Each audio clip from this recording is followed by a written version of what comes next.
नमस्कार दोस्तों, इस वीडियो में आपका हार्दिक स्वागत है। मैं हूं पत्रकार योगेंद्र योगी।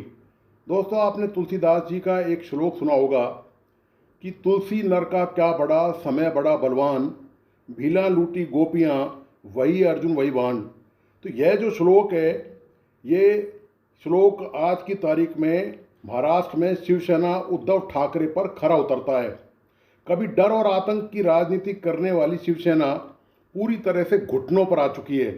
बाल ठाकरे के दौर में टाइगर की तरह दहाड़ने वाली उद्धव ठाकरे की शिवसेना अब बिल्ली की तरह म्याऊं म्याऊं कर रही है। नौबत यह आ गई है कि महाराष्ट्र का मुख्यमंत्री और केंद्र सरकार की मोदी सरकार को अपनी शर्तों पर नचाने का सपना देखने वाले शिवसेना प्रमुख उद्धव ठाकरे का ठिकाना छिन गया है। और यह छिना भी किसी ने नहीं है, खुद सेना के सांसदों ने यह कारनामा कर दिखाया है।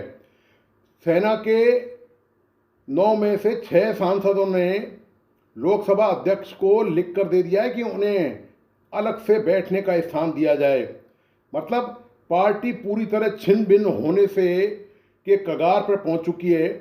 और लाचारी की हालत यह है कि उद्धव ठाकरे ने अध्यक्ष पद छोड़ने की पेशकश तक कर डाली है। देश के अन्य क्षेत्रीय राजनीतिक दलों की तरह सिकुड़ती जा रही शिवसेना का इतिहास कुछ ज़्यादा ही काला रहा है। देश में यदि ममता बनर्जी के बाद किसी ने संविधान और कानून कायदों को ठेंगा दिखाया है तो वह शिवसेना है। शिवसेना ने भी ममता की तरह अपने ही कायदे कानून चलाने में कसर बाकी नहीं रखी। आज जो उद्धव ठाकरे मिमिया रहे हैं, एक वक्त ऐसा भी रहा है कि वो दहाड़ने में पीछे नहीं रहते थे। उनको लगता था कि उनकी दाढ़ से पूरा महाराष्ट्र और पूरा देश कांप उठेगा। यह अलग बात है कि अब उद्धव खुद कांपते घिघियाते नजर आ रहे हैं। एक दौर था कि डर के मारे बॉलीवुड के फिल्मी सितारे उनके पिता बाल ठाकरे के पैर छूते थे। इनमें चाहे कोई अमिताभ बच्चन, राजेश खन्ना हो, दिलीप कुमार हो, सुनील दत्त जैसे दिग्गज स्टार हों, या फिर शाहरुख खान, सलमान खान जैसे स्टार हों, इन सब की गर्दन शिवसेना के सामने ठाकरे के ज़माने में कठपुतली की तरह हिलती थी। अपने को फन्ने खां समझने वाले फिल्मों के निर्माता निर्देशक बाल ठाकरे और बाद में बेर बिखरने से पहले उद्धव ठाकरे के सामने शीश नवाते थे, और वह भी बिना किसी शर्म लिहाज के। कारण साफ था, सबको अपनी दुकान चलानी थी तो हफ्ता तो देना ही पड़ेगा। फिर पानी में रहकर मगर से बैर कौन कर सकता है। इसलिए चाहे कोई उद्योगपति हो या कोई फिल्म स्टार या किसी भी क्षेत्र की कोई भी कैसी भी हस्ती हो, उनमें इतना मादा नहीं था कि शिवसेना की महाराष्ट्र में कारोबार करें और शिवसेना की उपेक्षा करें। यहाँ तक कि मुंबई के मीडिया हाउस भी कोई भी खबर छापने से पहले 1000 बार सोचते थे। कारण शिवसेना की गुंडागर्दी का काला इतिहास। जानी मानी पत्रकार सुजाता आनंदन ने वर्ष 2014 में एक किताब लिखी थी, हिंदू हृदय सम्राट, हाउ द सेना चेंज्ड मुंबई फॉर एवर। ये किताब अपने आप में खासी बोल्ड कही जा सकती है, क्योंकि किताब में ठाकरे के व्यक्तित्व के उन पहलुओं पर बेबाकी से लिखा गया है जिसे पढ़कर शिव सैनिक आग बबूला हो जाते थे। लेकिन इस किताब के साथ ऐसा कुछ नहीं हुआ। किताब के मुताबिक बाल ठाकरे के शिव सैनिक हमेशा उनको खून देने और कहीं भी कभी भी हिंसा करने के लिए तैयार रहते थे, और यही बात शिवसेना के लिए बड़ी ताकत बन गई थी। हालांकि 90 के दशक में उनके शिव सैनिक अराजक होने लगे। मुंबई में लगातार उनके द्वारा बिल्डर्स से लेकर व्यापारियों और प्रोफेशनल से फिरौती मांगने की खबरें आने लगी। तब बाल ठाकरे को खुद ही सामने आकर शिव सैनिकों से ये सब बंद करने को कहना पड़ा। किताब ये भी कहती है कि उन्होंने अपनी सुविधा के हिसाब से जिंदगी भर अपने सियासी स्टैंड बदले। शरद पवार उनके जबरदस्त दोस्त थे, लेकिन सियासी तौर पर सबसे बड़े दुश्मन। इंदिरा गांधी की आलोचना की तो आपातकाल लगते ही उसकी तारीफ करने वालों में सबसे आगे थे।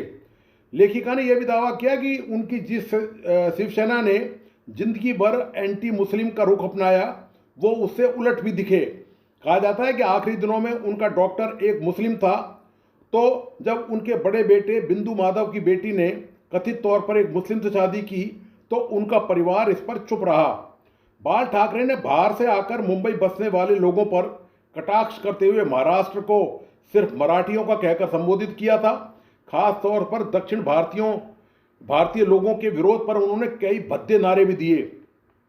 शिवसेना का मुखपत्र माने जाने वाले सामना समाचार पत्र में बिहार और उत्तर प्रदेश से मुंबई पलायन करने वाले लोगों को मराठियों के लिए खतरा बता बाल ठाकरे ने महाराष्ट्र के लोगों को उनके साथ सहयोग न करने की सलाह दी। साथ ही इन दो राज्यों से मुंबई में बसने वाले नेताओं और अभिनेताओं की भी बाल ठाकरे द्वारा आलोचना की गई।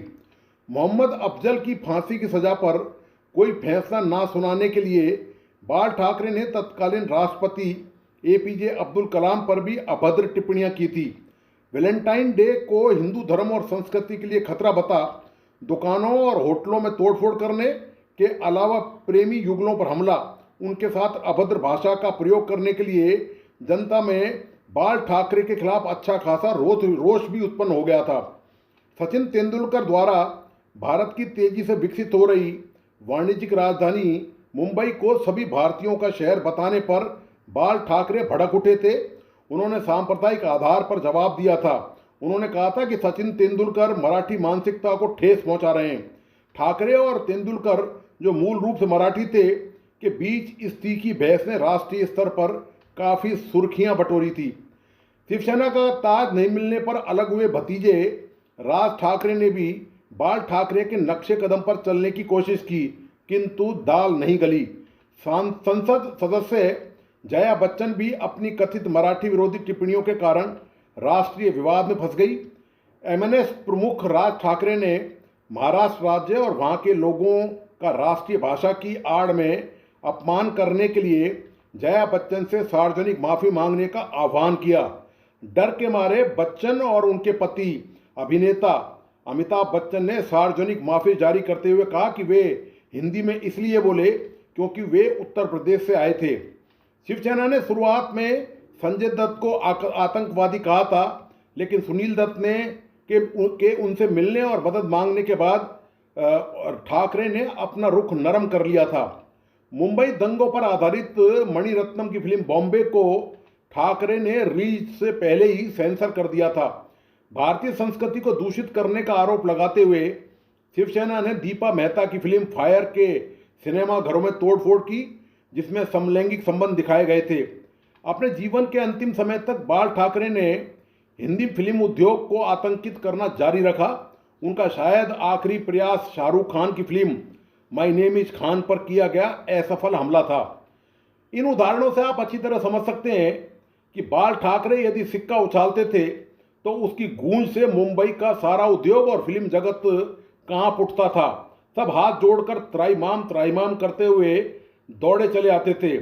अब वही शिवसेना है जो पार्टी के अस्तित्व को बचाने के लिए मातम मना रही है। तो दोस्तों, आपको आज का ये विश्लेषण कैसा लगा, प्लीज़ अपने लाइक और कमेंट के साथ बताइए। इस वीडियो को अपने दोस्त और परिजनों को शेयर करना नहीं भूलें। इस यूट्यूब चैनल को लाइक सब्सक्राइब करें, प्लीज़ बेल आइकॉन का बटन ज़रूर दबाइए। धन्यवाद, नमस्कार।